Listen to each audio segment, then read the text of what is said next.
Good evening. I want to share this recipe with you. I saw it online. A fellow chef was doing it.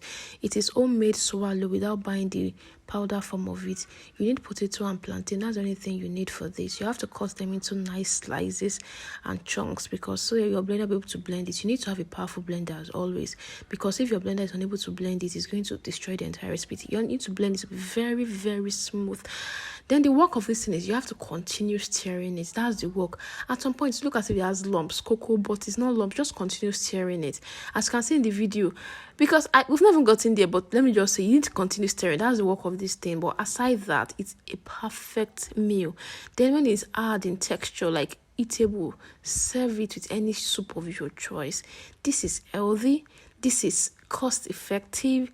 Although the stress no before a year, but if you want to consider healthy eating, this is what you should do. Enough of the powder every time. Try this and let me know your thought. Bye.